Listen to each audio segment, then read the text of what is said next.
오늘 우리에게 주시는 하나님의 말씀은 사무엘상 15장 10절부터 23절까지 말씀입니다. 사무엘상 15장 10절부터 23절까지 말씀. 이 말씀을 저와 여러분들이 한 절씩 교독하고 마지막 절은 함께 읽겠습니다. 제가 먼저 10절을 읽겠습니다. 여호와의 말씀이 사무엘에게 임하니라. 이르시되 내가 사울을 왕으로 세운 것을 후회하노니 그가 돌이켜서 나를 따르지 아니하며 내 명령을 행하지 아니하였음이니라 하신지라. 사무엘이 근심하여 온 밤을 여호와께 부르짖으니라. 사무엘이 사울을 만나려고 아침에 일찍이 일어났더니 어떤 사람이 사무엘에게 말하여 이르되 사울이 갈멜에 이르러 자기를 위하여 기념비를 세우고 발길을 돌려 길갈로 내려갔다 하는지라. 사무엘이 사울에게 이른즉 사울이 그에게 이르되 원하건대 당신은 여호와께 복을 받으소서. 내가 여호와의 명령을 행하였나이다 하니 사무엘이 이르되 그러면 내 귀에 들려오는 이 양의 소리와 내게 들리는 소의 소리는 어찌 됨이니까 하니라.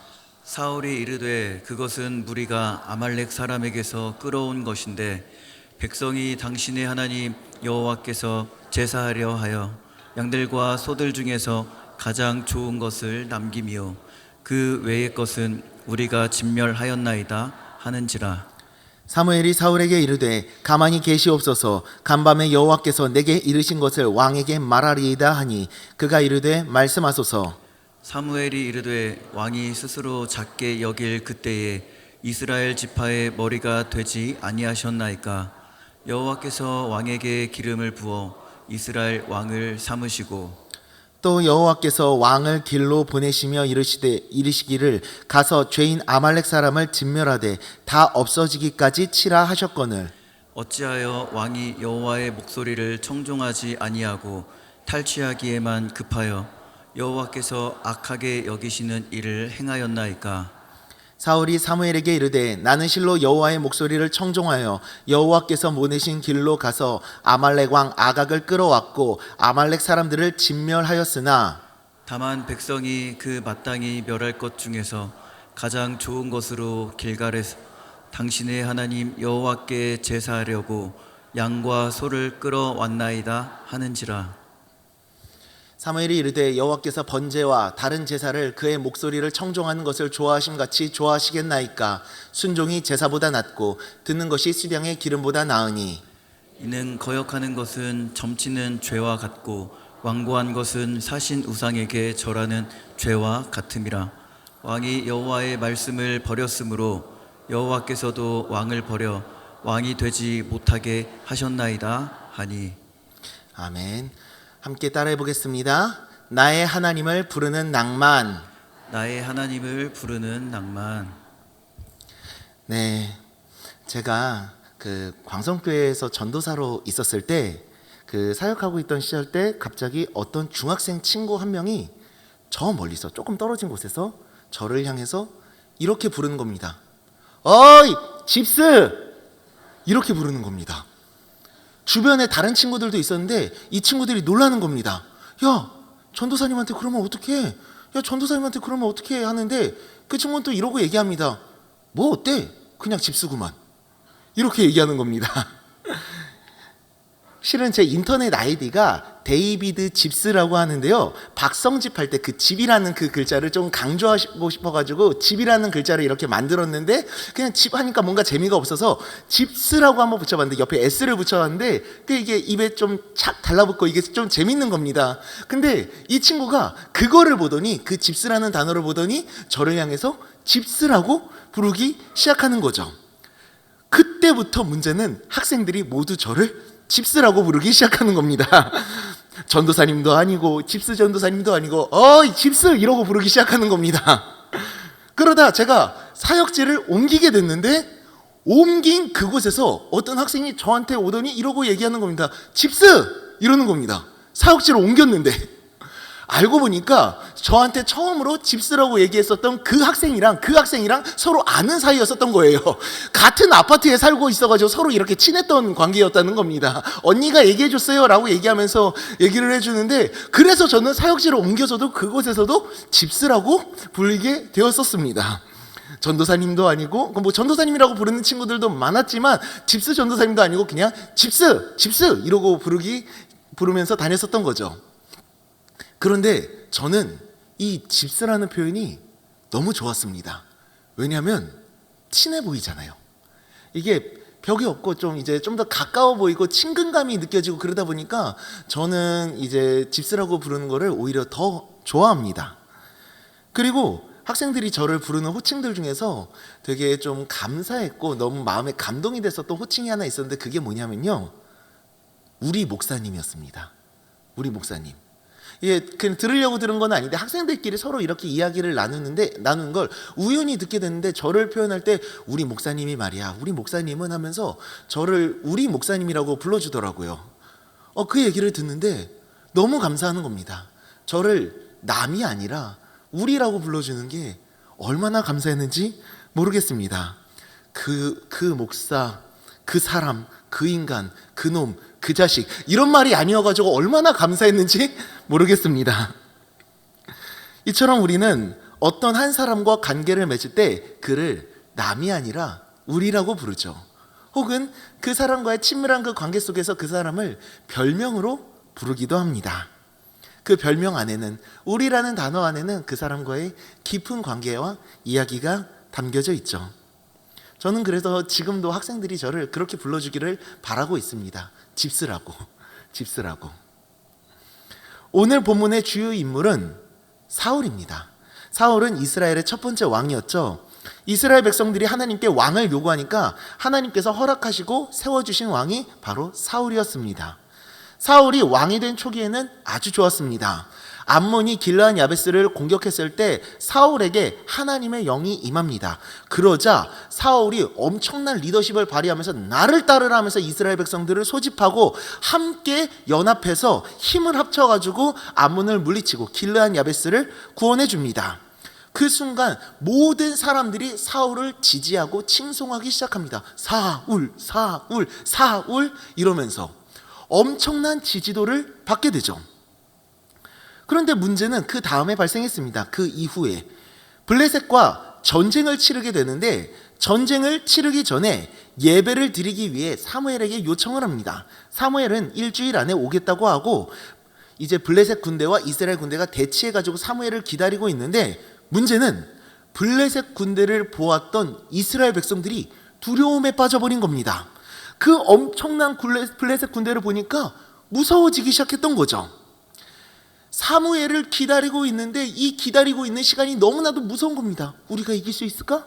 어떻게 저 블레셋 군대와 싸울 수 있을까? 라는 마음이 들면서 결국엔 사람들이 무서워서 숨기 시작하고, 이곳저곳에 숨기 시작하고, 또 어떤 사람들은 그곳을 떠나가게 됩니다. 그러면서 사울의 마음 가운데 어떤 마음이 들었느냐? 조급함이 들기 시작합니다. 사람들이 자꾸 떠나가니까 마음이 이제 조급해지기 시작하는 거예요. 다 가버리면 안 되는데. 그래서 사울은 사무엘을 기다리지 못하고 자신이 직접 예배를 드립니다. 성경에서는 이레를 기다렸으나 라고 이야기를 해서 7일을 기다렸는데 사무엘이 나타나지 않은 것처럼 보이지만, 이거를 원어적으로 분석을 해보니까 이레를 기다리던 도중이라고 해석을 할 수 있습니다. 즉 7일이 다 차지 않았음에도 사울이 기다리지 못하고 예배를 드렸다는 거죠. 그렇게 예배를 드리고 나니까 사무엘이 나타납니다. 사울 입장에서는 뭐 태어나기 반응한 것처럼 보이긴 하지만 속으로는 이랬겠죠. 네가 왜 거기서 나와? 하면서 이렇게 깜짝 놀랐었겠죠. 사무엘은 사울을 크게 책망합니다. 왕은 국가 행정과 국방의 의무, 그리고 제사장은 예배를 담당하고 있었는데 그 질서를 무너뜨렸기 때문에 책망을 받았던 겁니다. 또 다른 문제가 터졌으니 오늘 본문의 아말렉과의 전쟁이었습니다. 이번에는 하나님께서 사울에게 직접 전쟁을 명령하십니다. 아말렉을 치라고. 출애굽 시절 광야에서 이스라엘을 아말렉이 기습하는 사건이 있었습니다. 그때 비열하게 노역자, 여성, 어린이 등 지쳐있던 약자들만 공격했었는데, 이에 모세와 이스라엘이 아말렉을 쳐서 승리하긴 했지만 하나님은 이후로도 대대로 아말렉을 치겠다 말씀하십니다. 그 말씀을 이루기 위해 아말렉을 치라 명령하십니다. 바로 왕으로서 하나님의 심판을 집행하라는 말씀이었죠. 대신 한 가지 주의사항을 말씀하셨으니 완전히 진멸하라였습니다. 왕 아각을 비롯해서 아말렉 모든 사람과 가축까지 모두 없애버리라는 뜻이었습니다. 그중 어떤 것도 취하려고 하지 말라는 말씀이죠. 문제는 우리가 잘 아는 것처럼 사울은 하나님의 명령을 지키지 않았습니다. 아말렉과의 전쟁에서 하나님께서는 승리를 주셨습니다. 대승을 주셨죠. 완전히 쳐부수고 대승을 이루었습니다. 그런데 이후 사울이 어떻게 했느냐? 아말렉 왕 아각을 사로잡고 그의 양과 소와 가축의 좋은 것들을 가져다가 취합니다. 하나님은 아말렉을 진멸하라 말씀하시고 그 어떤 소유도 취하지 말라고 말씀하셨지만 아각부터 일단은 살려서 사로잡았었고, 그리고 양과 소의 좋은 것들을 가축으로 살려두어서 본인들이 취합니다. 좋지 않은 것들은 모두 진멸하고 불태웠다고 하고요. 하나님께서 사무엘에게 이 상황을 말씀하시고 사무엘이 사울에게 찾아갑니다. 그런데 그 길에서 만난 어떤 사람이 하는 말이 사울이 자기를 위하여 기념비를 세웠다는 겁니다. 그리고 길갈로 내려갔다고. 이야기를 듣고 사울을 쫓아가서 사울을 만났는데 사울이 이렇게 이야기를 합니다. 내가 여호와의 명령을 행했습니다 라고. 사무엘의 입장에서는 어이가 없었습니다. 그래서 내가 듣고 있는 이 소와 양의 울음소리는 무엇입니까? 라고 물으니까 백성들이 당신의 하나님 여호와께 제사를 드리기 위해서 가지고 온 제물입니다. 백성들이 취하자고 했었던 거예요. 백성들이 가지고 오자고. 어쩔 수 없었어요 라고 말합니다. 하나님은 그렇게 말씀하지 않으셨음에도 그 말씀을 지키지 않아 놓고서는 하나님을 위해서였다고, 백성들이 그렇게 하니까 자기도 어쩔 수 없었다고 이야기를 합니다. 그때 사무엘의 마음을 가장 잘 표현해준 그런 노래가 있습니다. 내게 그런 핑계 대지 마, 입장 바꿔 생각을 해봐. 네가 지금 나라면 넌 웃을 수 있니? 하면서 그 유명한 말씀을 하시죠. 오늘 본문 22장 22절 23절을 함께 읽겠습니다. 사무엘이 이르되 여호와께서 번제와 다른 제사를 그의 목소리를 청종하는 것을 좋아하심같이 좋아하시겠느니까. 순종이 제사보다 낫고 듣는 것이 순양의 기름보다 나으니 이는 거역하는 것은 점치는 죄와 같고 완고한 것은 사신 우상에게 절하는 죄와 같음이라. 왕이 여호와의 말씀을 버렸으므로 여호와께서도 왕을 버려 왕이 되지 못하게 하셨나이다 하니. 아멘. 여호와께서 그 어떤 제사보다도 순종을 더 기뻐하지 않으십니까? 거역하는 것은 점치는 죄와 같다. 즉 하나님의 말씀을 거역하고 완고한 마음을 품는 것은 우상 숭배와 마찬가지다 하면서 강한 책망을 합니다. 자, 여러분, 이 이야기는 우리가 너무나도 잘 아는 이야기입니다. 그런데 우리가 이 이야기 속에서 한 가지 생각해 봤으면 하는 게 있습니다. 그게 뭐냐면 하나님은 왜 사울에게 그런 명령을 하셨던 걸까요? 아무것도 살려두지 말라고, 아무것도 취하지 말라고. 굳이 그런 명령을 하실 필요가 있으셨을까요? 이것을요, 사울의 입장에서 한번 생각해 봤으면 좋겠습니다. 먼저 첫 번째로 사울은 아말렉 왕 아각을 살려뒀습니다. 이것은 무엇입니까? 자기 승리에 대한 과시였습니다. 자기들이 이겼는데 그 적들의 리더를 포로로 잡는다? 고대 근동사회에서 이는 사람들에게, 다른 나라에게 자랑거리로 삼을 수 있었던 겁니다. 거기에 그 포로에게, 그 왕에게 굴욕을 주어서 자기들의 승리를 과시하고 만끽할 수 있었죠. 두 번째로 소와 양의 가축을 가졌다? 이것은 전리품을 취했다는 말이죠. 어렵지 않습니다. 전리품은 자기 승리에 대한 보상이었습니다. 이 전쟁을 치렀었던 자신에 대한 보상이 바로 그 전리품이었었죠. 말 그대로 이득이었었습니다. 그것은 그 누구도 아닌 자신을 위한 거였습니다. 자신의 기쁨이고 만족이었습니다. 사울의 불순종은 다름이 아닌 바로 자기 만족을 위한 것이었습니다. 아각을 살려서 사로잡고 좋은 소와 양을 취하해서 자신의 기쁨과 만족을 이루기 위함이었습니다. 하나님의 뜻이 아니었습니다. 자기 자신의 만족이었습니다. 이를 바탕으로 하나님께서 사울에게 하셨던 명령을 돌아보면 그 안에는 이런 의미가 담겨져 있다고 볼 수 있습니다. 너의 만족과 기쁨을 취하지 말고 나에게 영광을 돌리라. 이 승리가 너의 승리가 아닌 나의 승리임을 기억하라. 이 말씀을 하고자 하셨던 것이죠. 바로 하나님을 떠나 있었던, 하나님과 멀어져 있었던 사울의 믿음과 신앙이 다시 회복되기를 원하셨던 것입니다. 하지만 사울은 이를 거역합니다. 하나님의 말씀대로 행하지 않았습니다. 왜? 그냥 내가 좋은 대로 하면 되니까, 내가 만족하면 되니까 하나님 신경 쓰지 않았던 거죠. 그냥 자신이 하고 싶은 대로만 했었던 겁니다. 그 모든 영광과 기쁨과 만족을 자신이 차지하려 했습니다. 심지어 무엇까지 했습니까? 자기를 위해 기념비까지 세웠습니다. 하나님께 영광을 돌리는 것이 아닌 자신의 업적을 과시하기 위한 수단이었습니다. 사울의 마음이 하나님을 떠났다는 것이 더욱 입증되었었던 거죠. 그리고 그런 그의 신앙을 표현해주는 한마디의 말을 사울이 직접 했으니 바로 이것입니다. 오늘 본문 15절을 함께 읽겠습니다. 사울이 이르되 그것은 우리가 아말렉 사람에게서 끌어온 것인데 백성이 당신의 하나님 여호와께 제사하려 하여 양들과 소들 중에서 가장 좋은 것을 남김이요 그 외의 것은 우리가 진멸하였나이다 하는지라. 아멘. 당신의 하나님 여호와께, 나의 하나님이 아닙니다. 우리의 하나님이 아닙니다. 당신의 하나님이라고 이야기합니다. 이게 무슨 말입니까? 하나님은 당신이 섬기는 분이지 내가 섬기는 분은 아니다 라는 마음이 포함되어 있는 거죠. 성경에 당신의 하나님이라는 말은 많이 나옵니다. 그런데 그것들을 분류해서 정리해 보면요, 하나님을 섬기는 사람들끼리 서로를 향해서 서로를 이야기를 할 때, 서로를 향해서 표현할 때 경칭으로 사용되었던 용어였었습니다. 또는 선지자가 누군가를 축복해 주거나 누군가를 위해서 기도할 때 많이 사용했었죠. 제사장의 축복 기도에서도 보면은 이러고 말씀하고 계시죠. 너의 하나님, 우리 하나님 여호와는, 너의 하나님 여호와가 너의 가운데에 계시니. 스바냐서에서도 보면은 나와 있죠. 서로가 하나님을 향한 믿음과 신뢰가 있었을 때 그 하나님의 이름으로 축복할 때 사용하던 용어가 당신의 하나님, 너의 하나님이기도 합니다. 하지만 반대되는 부분들이 있으니 바로 하나님과 전혀 관계가 없는 사람이 사용할 때나 혹은 하나님을 떠난 자들이 하나님의 백성에게 사용할 때입니다. 바로 바로가 모세에게 했을 때도 그랬었죠. 이방인들이 이스라엘에게 사용될 때 그랬었습니다.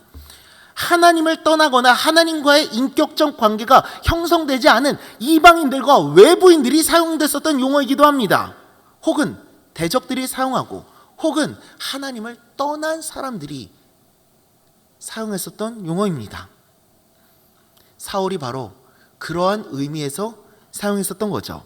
당신의 하나님, 하나님을 외면하고 이미 그의 마음이 하나님을 떠나 불순종 가운데 빠져 있었습니다. 하나님의 뜻이 아닌 자기 만족과 영광과 자신의 기쁨을 위하는 그런 마음의 표현이 담겨져 있었던 겁니다. 하나님과 멀어져 하나님과 아무런 상관이 없는 사람처럼 이야기하고 있었던 겁니다.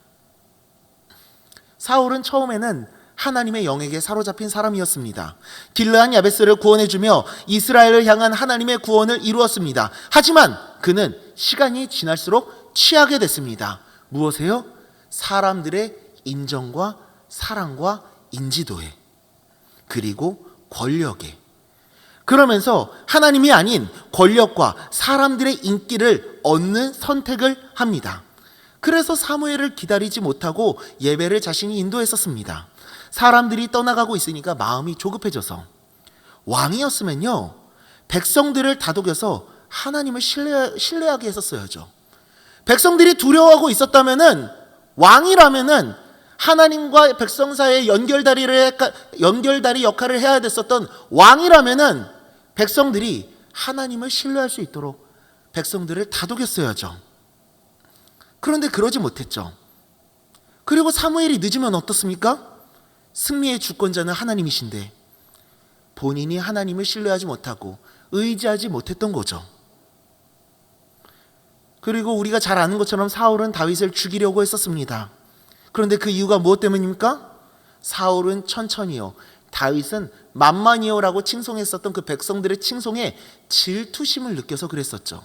그리고 자신의 왕의 자리를 다윗에게 빼앗기기 싫어서 다윗을 죽여서라도 그 왕의 자리를 지키려고 했습니다. 이렇게 사람들의 사랑과 권력에 마음을 빼앗겨 그는 하나님과 점점 멀어졌던 겁니다. 그리고 그 멀어졌던 마음이 당신의 하나님이라는 표현 안에 담겨져 있었던 거죠. 사랑하는 여러분, 요즘 우리는 하나님을 어떤 분으로 부르고 있습니까? 혹시 당신의 하나님처럼 멀어진 분으로 부르고 있지는 않았었나요? 하나님을 잊고 외면한 채 하나님으로부터 멀어진 삶을 살아가고 있지는 않았었나요? 우리는 언제든 죄에 넘어질 수 있는 연약한 존재들입니다. 사울처럼 하나님이 아닌 사람들의 인정을 바라게 될 수도 있고, 사울처럼 권력욕에 빠질 수도 있습니다. 그게 아니더라도 내가 사랑하고 내가 마음을 빼앗기는 무언가가 있을 때 우리는 그것을 선택하기 위해 하나님을 외면하게 될 수 있습니다. 세상의 유혹과 이생의 자랑을 쫓아가는, 저는 특별히 사울과 같은 약점을 가지고 있습니다. 사울처럼 사람들의 인정과 인기를 받고 싶어하는 마음이 굉장히 큽니다. 사랑을 받고 싶은 거예요. 인정을 받고 싶고요. 그래서 사울을 볼 때마다 자꾸 저를 보는 것 같아서 참 마음이 부끄러워집니다. 그래서 여러분, 저를 칭찬해 주지 않으셨으면 좋겠어요. 칭찬해 주실 때마다 자꾸 마음이 교만해지거든요. 저도 알고 있습니다. 제가 얼마나 잘나고 뛰어난지, 거기에 잘생겼다는 거. 그래서 여러분 자꾸 볼 때마다 칭찬이 나올 수밖에 없다는 것도 잘 알고 있습니다. 자꾸 계속 이런 생각을 하면서 교만해지니까 여러분들 너무 칭찬해 주지 않으셨으면 좋겠습니다. 웃자고 했던 말이니까 진지하게 받아들이지 말아주세요. 이처럼 우리들은 늘 언제나 하나님과 멀어질 수 있습니다. 우리들은 나도 모르게 하나님을 당신의 하나님이라고 고백할 때가 있을 수 있습니다. 이렇게 우리가 당신의 하나님처럼 하나님과 멀어질 때 우리가 회복해야 될 게 있습니다. 그것이 무엇이냐? 바로 하나님을 나의 하나님이라 부르는 낭만입니다. 나의 하나님이 무슨 말입니까? 하나님 내 거라는 말입니다. 하나님이 내 편이시라는 말입니다.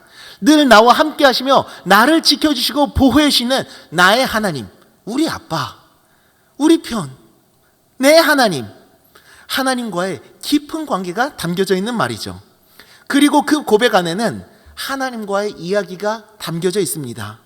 늘 나와 함께 하시며 내게 은혜를 베풀어 주시는 하나님, 내가 힘들고 지칠 때 나를 다시 일으켜 세워주셨던 하나님, 늘 내 편이 되어주시며 내게 힘을 주시고 나를 도와주셨던 은혜의 하나님, 내가 하나님을 모르고 있을 때에도 나를 아셔서 나를 위해서 일하시며 내게 힘과 은혜를 주셨던 하나님, 그 하나님의 은혜와 사랑에 너무 감사해서 우리는 하나님을 어떻게 부릅니까?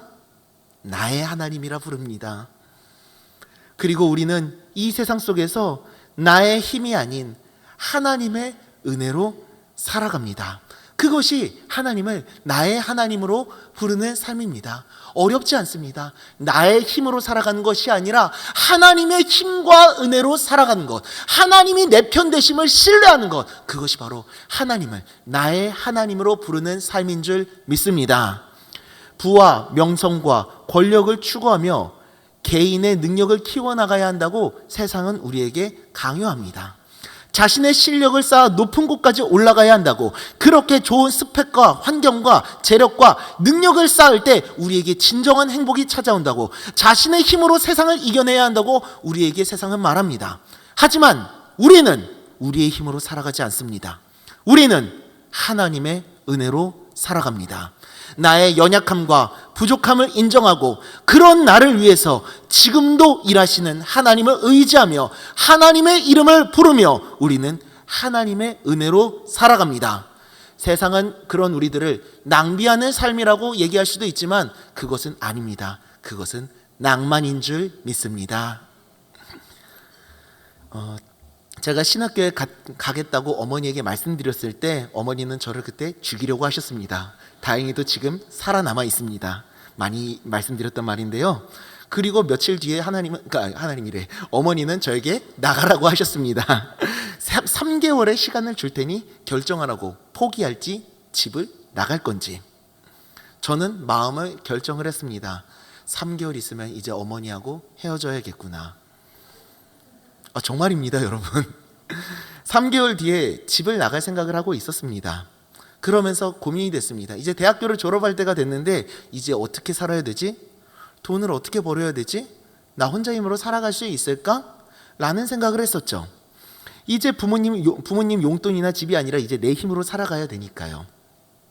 우유 배달을 해야 될까? 아니면은 알바할 시간이 없었는데 공부해서 이제 신학교를 들어가야 되니까 막 이제 많은 일을 할 수도 없었습니다. 물론 대학교를 졸업하고 취직도 할 수 있었지만 그럴 수도 없었습니다. 근데 그러면서 제게 생각이 들었던 게 뭐였냐면은 악기 레슨이었었습니다. 왜냐하면 제가 그때 중등부 교사를 하면서 악기를 가르쳐 주던 아이들이 있었거든요. 5명에서 6명 정도가 있었는데 이제 걔네들한테 아무래도 레슨비를 받아야겠다라는 그렇게 해서라도 이제는 생계를 유지해야겠다라는 마음을 품게 됐습니다. 그런데 이 아이들에게 얘기하기가 너무 민망하고 미안한 겁니다. 그래도 어쩔 수 없이 조심스럽게 아이들에게 이야기를 했습니다. 근데 그때 아이들이 이렇게 대답을 해주더라고요. 솔직하게 얘기할게요. 왜 지금까지도 안 받으시나 하고 있었어요. 라고. 근데 아이들이 흔쾌히 허락해 주더라고요.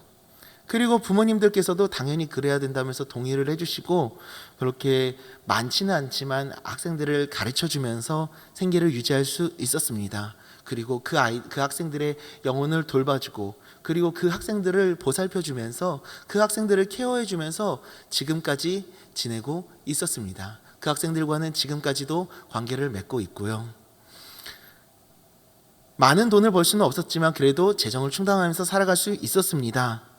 그리고 정말 감사하게도 어머니는 신학교를 가는 것을 그 3개월 뒤 떠나는 날이 되었을 때 허락을 해주셨습니다. 나가서 혼자 살지 않고 집에서 어머니와 함께 살 수 있었죠. 그래서 그래도 레슨은 계속해서 진행했습니다. 학생들과 지내면서. 그리고 교육부 간사가 돼서 간사 사례비도 많지는 않지만 조금이라도 받을 수 있었죠. 그러면서 전도사님들과 목사님들과 함께 목회 훈련도 받을 수 있었습니다. 그리고 전도사가 된 이후에는 신학교에 들어가서 전도사가 된 이후에는 레슨비를 끊었습니다. 그리고 다시 교회를 위해서 저의 재능을 드리면서 사용하겠다고 결심했죠. 그때 저는 감사하지 않을 수가 없었습니다. 그걸 깨달았거든요. 이 모든 것이 하나님의 은혜였다는 사실을. 솔직히 말씀드리면 저는 이제 망했다고 생각했습니다. 나는 앞으로 힘들게 살아갈 거라고, 앞으로 어떻게 살아가야 되는지에 대한 고민만 가득했습니다. 그래서 청년부 모임 가면은 같이 있었던 그 리더한테 맨날 그러고 얘기했거든요. 나 혼자 살 때 힘들면은 김치 한 번씩만 갖다 줘 이러고 얘기를 했었는데, 하나님은 오히려 모든 것들을 예비해 놓고 계셨었습니다. 제 인생을 향한 계획을 이미 갖고 계셨으며 그 계획대로 저를 이끄시며 모든 것을 예비해 놓고 준비하셨죠. 저는 하나님을 신뢰하지 못하고 그저 절망과 두려움 속에서만 빠져 있었지만 그런 저의 연약함에 상관없이 하나님은 일하고 계셨던 것입니다.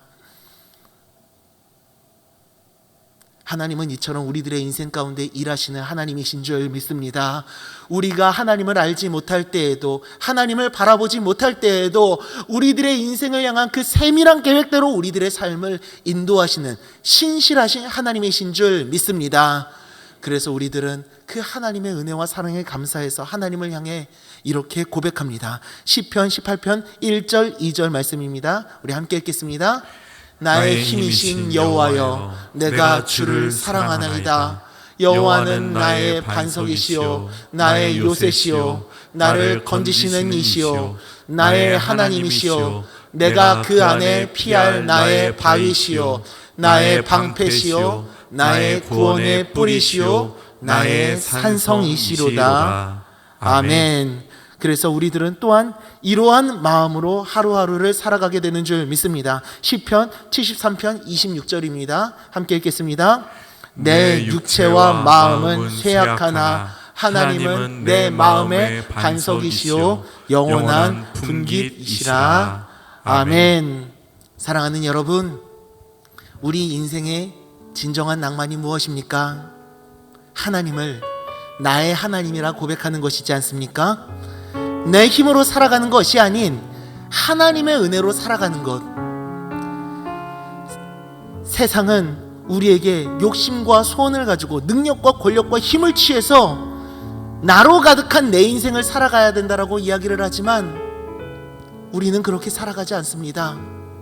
나로 가득 찬 인생이 아니라 하나님으로 가득 찬 인생을 살아갑니다.